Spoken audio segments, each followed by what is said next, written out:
México en luto. Las tristes historias de los actores mexicanos fallecidos 2025/2026. Imagínese por un momento que alguien pudiera congelar el tiempo. Que fuera posible detener el reloj exactamente en el instante en que un artista está en su mejor momento, cuando el público lo ama, cuando su voz llena una sala, cuando su rostro en pantalla genera una emoción que miles de personas sienten al mismo tiempo. Imagínese que ese instante pudiera durar para siempre, que la fragilidad de la vida humana no alcanzara a los grandes del escenario. Pero el tiempo no se detiene. Y los años 2025 y 2026 han recordado a México, con más fuerza que cualquier otro periodo reciente, que detrás de cada artista hay una persona. Una persona de carne, de historia, de lucha y de amor. Y que esa persona, tarde o temprano, también parte. Lo que quedó fue algo que nadie esperaba. No solo el duelo. También la gratitud. El recuento colectivo de todo lo que esos nombres habían significado para millones de personas a lo largo de décadas. Eso es lo que este espacio quiere honrar hoy. No una lista de muertes, sino una colección de vidas extraordinarias que México tuvo el privilegio de conocer. Comencemos por donde todo comenzó. En los primeros días de enero de 2025, cuando el año acababa de nacer y ya traía consigo una pérdida que el cine mexicano no olvidará pronto. El reconocido actor Emilio Echevarría falleció a los 80 años el 4 de enero de 2025, de acuerdo con lo confirmado por la Academia Mexicana de Artes y Ciencias Cinematográficas. Para quien no lo conociera por su nombre, bastaría con decir dos palabras: el Chivo. Ese personaje que caminaba entre perros callejeros por las calles del Distrito Federal, que cargaba con el peso de una vida de decisiones imposibles, que miraba a la cámara con una profundidad que era imposible fingir. Era la mirada de Emilio Echevarría. Y fue esa mirada la que convenció a Alejandro González Iñárritu de confiarle uno de los personajes más complejos de Amores Perros, la película que en el año 2000 cambió para siempre la manera en que el mundo miraba al cine mexicano. El Informador. Pero lo que muy pocos sabían era que Echevarría no había llegado a la actuación por el camino habitual. Emilio Echevarría comenzó su carrera profesional no en la actuación, sino como contador, donde se desempeñó por varios años en Televisa. Fue cuando bordeaba su tercera década de vida que dio un gran vuelco a su existencia. Al saber contar chistes y ante la ausencia del actor de una compañía, fue llamado para una función, y en los ensayos se dio cuenta de que le gustaba ponerse en los zapatos de otro. Infobay. Ese descubrimiento tardío se convirtió en una vocación que duraría toda su vida. Su carrera internacional pasó por producciones de gran renombre, como la película de la saga James Bond Muere otro día, con Pierce Brosnan, y la serie Mozart in the Jungle, ganadora del Globo de Oro. 3 nominaciones al premio Ariel avalan una carrera que, lejos de agotarse con los años, se hacía más rica, más matizada, más profunda.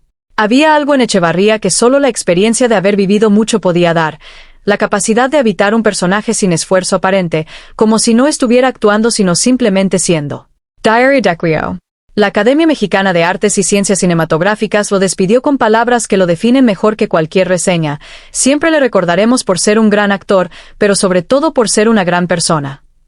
¿Quién?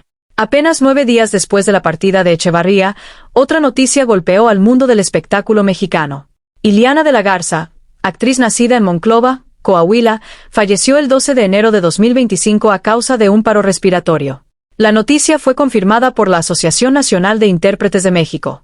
Su hija, en declaraciones recogidas por distintos medios, la describió con palabras sencillas y exactas. Era una mujer muy guerrera, muy echada para adelante.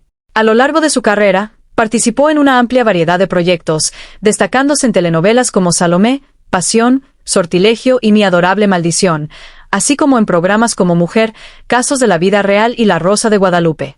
La Silla Rota Noticias. Lo que muchos en la industria recordaban de Iliana de la Garza no era solo su talento frente a las cámaras. La Andy emitió un comunicado en el que destacó no solo su legado artístico, sino también su compromiso social. Comunicamos con profundo dolor el sensible fallecimiento de nuestra consejera, amiga y socia, Iliana de la Garza. Su pasión por las artes y su lucha por los derechos de los intérpretes permanecerá en nuestra memoria. Ese era el otro lado de su historia. La de una actriz que creía que el arte debía tener condiciones dignas y que trabajó para conseguirlas hasta el final. Y aún no llegaba febrero. Cuando llegó, el mes más corto del año resultó ser el más cargado de pérdidas del 2025. En apenas 10 días, México perdió 3 figuras que, cada una a su manera, habían dejado una marca indeleble en la historia del entretenimiento nacional. El 16 de febrero, partió Tombolele. Y con ella, se fue un símbolo. Yolanda Montes, mejor conocida como Tongolele, fue otra de las estrellas de la época de oro del cine mexicano que partió en 2025, tan solo unos meses después de la muerte de Silvia Pinal. Tongolele había llegado a México desde Cuba y se había convertido en una presencia imposible de ignorar.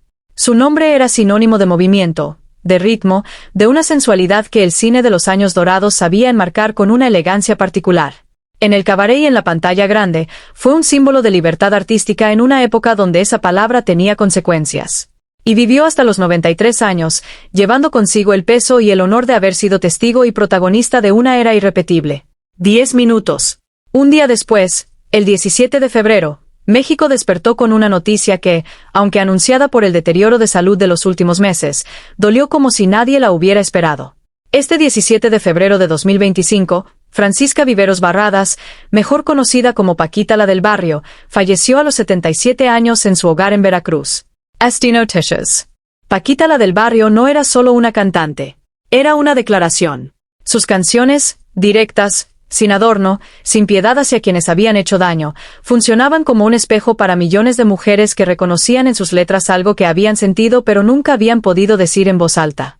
Nació el 2 de abril de 1947 en Alto Lucero, Veracruz. Desde temprana edad mostró un talento innato para la música, participando en festivales escolares y eventos locales. Pero la vida no le regaló el camino fácil.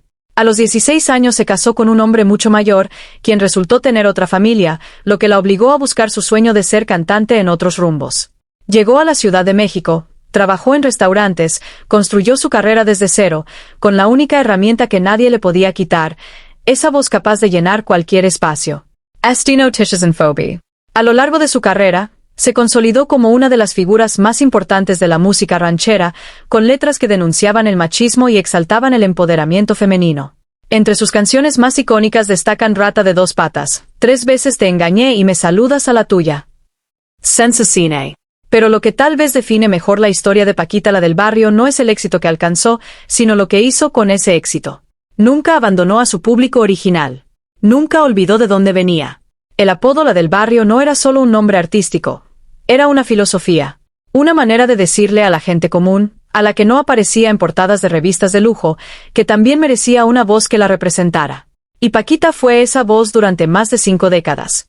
En septiembre de 2024 fue cuando Paquita dio su último concierto, y desde entonces permaneció descansando en su rancho en Veracruz. Ya tenía varios meses en Veracruz, en su casa, ahí a menudo desayunaba, comía, platicaba con ellos, siempre estaba muy bien arropada por su familia, relató su manager. Se fue en su tierra, en su casa, rodeada de los suyos. De alguna manera, también en eso fue fiel a lo que siempre había sido. Municipios Puebla. Y 3 días después, el 20 de febrero, la televisión mexicana recibió el golpe que venía temiendo desde hacía meses. El famoso conductor de Ventaneando, Daniel Bisogno, falleció el 20 de febrero de 2025 tras sufrir una serie de complicaciones después de someterse a un trasplante de hígado. Tenía 51 años. Una edad en la que la mayoría de las personas está en el centro de su carrera, con planes y proyectos y energía para seguir adelante. En el caso de Bisogno, esa energía había sido visible hasta muy poco tiempo antes de que todo se complicara. Era de esas personas que transmitían vitalidad solo con entrar a un set. Hola. Daniel Bisogno nació en mayo de 1973. Su carrera artística comenzó en la actuación, llegando a aparecer en algunas películas con grandes figuras como Luis Miguel.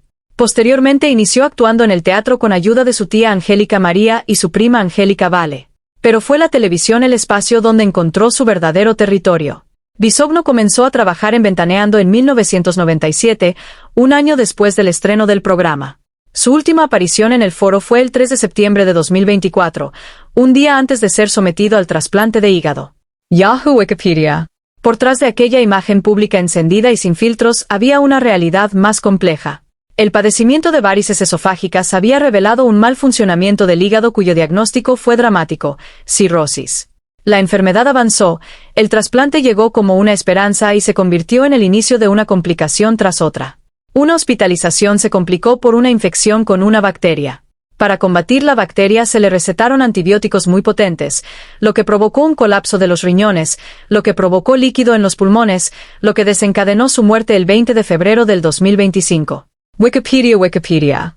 Lo que más conmovió al público no fue solo la noticia de su muerte, sino la imagen de ese último contacto virtual con sus compañeros de Ventaneando el 22 de enero, durante el aniversario del programa.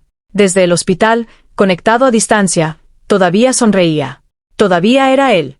Fue su colega e íntima amiga Patti Chapoy quien confirmó la noticia a través de las redes del programa con palabras que ya son parte de la historia de la televisión mexicana. Con la más profunda tristeza lamentamos informar una noticia que nunca hubiéramos querido dar. Nuestro querido Daniel Bisogno acaba de fallecer a causa de las complicaciones que le sobrevinieron luego del trasplante de hígado.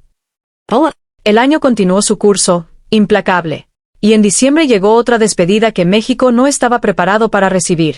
El actor y comediante Eduardo Manzano falleció el 4 de diciembre de 2025 a los 87 años, dejando una huella imborrable en la historia del humor en México. Para las generaciones que crecieron viendo televisión desde los años 60 hasta las primeras décadas del siglo, su nombre era inseparable de la risa. Pero no de una risa cualquiera. De esa risa inteligente, elaborada, que requería no solo chistes sino personajes, voces, construcciones cómicas que podían sostenerse durante todo un programa. Wikipedia. Eduardo Eugenio Manzano Valderas nació el 18 de julio de 1938 en la Ciudad de México. Estudió ingeniería en el Instituto Politécnico Nacional, de donde deriva parte de su apodo Polibos por su talento para imitar múltiples voces. Inició su carrera en la radio y el teatro como imitador. Junto a Enrique Cuenca formó el dúo Los Polivoces, que se convirtió en una referencia de la comedia televisiva mexicana de los años 60 y 70. Los sketches, que eran esperados semana a semana, lograron algo poco común: que personajes ficticios se incorporaran al lenguaje cotidiano del país. Quinótico Diario de Yucatán.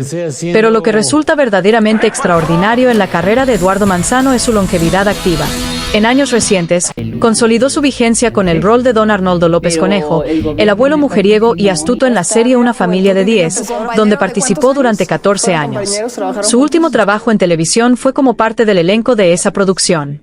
14 años interpretando al mismo personaje, construyendo una familia televisiva que el público adoptó como propia, dando a nuevas generaciones que nunca habían visto a los Polivoces una razón para quererlo de otra manera, en otro registro, pero con la misma intensidad. Quinótico. Su hijo, el actor Lalo Manzano, confirmó el fallecimiento con un mensaje que resume lo que fue su padre más allá del escenario. Hoy el escenario de la vida ha bajado el telón. Mi padre, un comediante querido por miles y ser humano admirado por todos los que lo conocieron, ha partido de este mundo. Fue un hombre extraordinario, bondadoso, inteligente y con un corazón tan grande como su talento. En Phobay. Y al cruzar la frontera hacia el 2026, las pérdidas no se detuvieron. La actriz Ana Luisa Pelufo, una de las figuras más representativas del cine de oro mexicano, murió a los 96 años. La noticia fue confirmada por su familia la mañana del 4 de marzo de 2026. Pelufo falleció en su rancho en Tepatitlán de Morelos, en el estado de Jalisco, acompañada por sus seres queridos. IMDb. Ana Luisa Pelufo fue una destacada actriz mexicana, ícono de la época de oro del cine mexicano, cuya trayectoria artística abarcó más de 70 años y participó en más de 160 películas y producciones televisivas. Compartió pantalla con figuras emblemáticas del cine mexicano como Germán Valdés, Manuel Valdés, Pedro Infante y María Félix. Esos nombres son los de una era que no volverá. Y Ana Luisa Pelufo los conoció a todos. Trabajó con ellos. Fue parte de aquel mundo dorado que hoy solo existe en los archivos fílmicos y en la memoria de quienes los vieron. En Phobia MPI. Pero lo que más define su historia no es la compañía ilustre que tuvo, sino la valentía que demostró cuando nadie se lo pedía. La artista es recordada por protagonizar el primer desnudo en pantalla grande en la cinta mexicana La Fuerza del Deseo en 1955, lo que le generó críticas en su momento. Era 1955. México era un país distinto. Las convenciones sociales sobre lo que era aceptable y lo que no eran estrictas, implacables, y la presión sobre una mujer que se atreviera a cruzar esa línea podía ser devastadora. Ana Luisa Pelufo la cruzó de todas formas. Y con el tiempo quedó claro que aquel acto era también un acto de arte, de coraje, de convicción en que el cine podía y debía mostrar la realidad humana sin censura excesiva. Google Translate. En el mensaje difundido por la familia se detalló que la intérprete pasó sus últimos años en calma. Durante sus últimos años vivió con serenidad, rodeada de cuidado y cercana a su hijo. 96 años. Más de 7 décadas de carrera. Y al final, la paz de quien sabe que cumplió con lo que vino a hacer. IMDb. Ahora, deténgase un momento y observe el mapa completo de estas pérdidas. Está Emilio Echevarría, el contador que se convirtió en actor a los 30 años y llegó a trabajar con los mejores directores del cine latinoamericano contemporáneo. Está Iliana de la Garza, la actriz coahuilense que fue tan defensora de sus compañeros como de su propio arte, y que se fue en paz mientras dormía. Está Yolanda Montes, Tongolele, la cubana que México adoptó como suya y que vivió casi un siglo encendiendo escenarios. Está Paquita la del barrio, la voz de quienes no tenían voz, la cantante que convirtió el dolor personal en himno colectivo. Está Daniel Bisogno, el conductor que llevó casi 30 años encendiendo las tardes de los mexicanos y que prometió volver a su sillón en el foro de Ventaneando sin poder cumplir esa promesa. Está Eduardo Manzano, el polívoz, el hombre que hacía reír a generaciones enteras con la misma facilidad con la que respiraba y que siguió haciéndolo hasta casi el final de sus 87 años. Y está Ana Luisa Pelufo, la última de las grandes del cine de oro, que vivió el siglo completo del cine mexicano desde adentro. Cada uno de ellos representa no solo una carrera sino una forma particular de entender el arte. Echevarría representó la seriedad de quien llega tarde pero llega con todo. Paquita representó la autenticidad de quien nunca traiciona de dónde viene. Bisogno representó la energía de quien convierte la televisión en algo vivo, impredecible, humano. Manzano representó la constancia de quien sigue trabajando cuando el cuerpo todavía le responde, y también cuando ya le cuesta más. Ana Luisa Pelufo representó la valentía de quien elige hacer lo que cree correcto aunque el mundo de su época diga que no. Y todos, sin excepción, representaron algo que está en el corazón de cualquier artista verdadero: el deseo genuino de conectar con el otro, de crear algo que, por un momento, haga sentir al que lo recibe que no está solo. Ese es el milagro del arte cuando es auténtico. No el aplauso, no el reconocimiento, no los premios, aunque todos ellos los merecieran y muchos los recibieron. El milagro es ese instante de conexión entre la persona que crea y la persona que recibe lo creado. Ese instante donde dos seres humanos que nunca se conocieron sienten exactamente lo mismo al mismo tiempo. México perdió, en estos meses, a personas que habían generado millones de esos instantes, que habían construido, con su trabajo, un tejido invisible pero resistente que unía a generaciones, a regiones, a personas de condiciones muy distintas en la experiencia compartida de una canción, de una escena, de una carcajada. Y lo que queda, después de tanto duelo, no es vacío. Un solo vacío. Lo que queda son las películas de Echevarría, que el cine mexicano seguirá proyectando. Las canciones de Paquita, que sonarán en bodas y reuniones y karaokes y cuartos solitarios mientras haya mujeres que necesiten escuchar que alguien las entiende. Los episodios de Ventaneando donde Bisogno reía con esa carcajada que llenaba cualquier espacio. Los sketches de los polivoces que hicieron a varias generaciones de mexicanos compartir la misma risa. Las imágenes de Ana Luisa Pelufo en aquellas películas de los años dorados que son, a su manera, documentos de lo que México fue. Lo que queda es la certeza de que el arte no es efímero aunque quienes lo hacen sean mortales. Lo que queda es la posibilidad de que alguien que nunca conoció a Paquita la del barrio descubra Rata de dos patas hoy y sienta exactamente lo mismo que sintió quien la escuchó por primera vez hace 40 años. Lo que queda es que el trabajo honesto y verdadero trasciende a quien lo hizo. México llora a sus artistas. Y tiene razón en hacerlo. Porque en ellos lloró también un pedazo de sí mismo, de su historia, de la manera en que aprendió a contarse como pueblo. Pero México también lo celebra. Y eso, al final, es lo más importante. Porque la celebración es la forma más completa del recuerdo. Es decir, estuviste aquí, hiciste algo que valió la pena, y ese algo sigue vivo aunque tú ya no estés. A todos ellos, gracias. Por las horas, los años, las décadas de trabajo entregadas a un público que los amó, por los personajes que habitaron con verdad, por las voces que nos prestaron, por los mundos que construyeron para nosotros. Descansan en paz. Pero en cada pantalla encendida, en cada canción que suena, en cada risa que provoca una escena que grabaron hace 20 o 30 años, siguen aquí. Y eso, ningún tiempo puede quitárnoslo.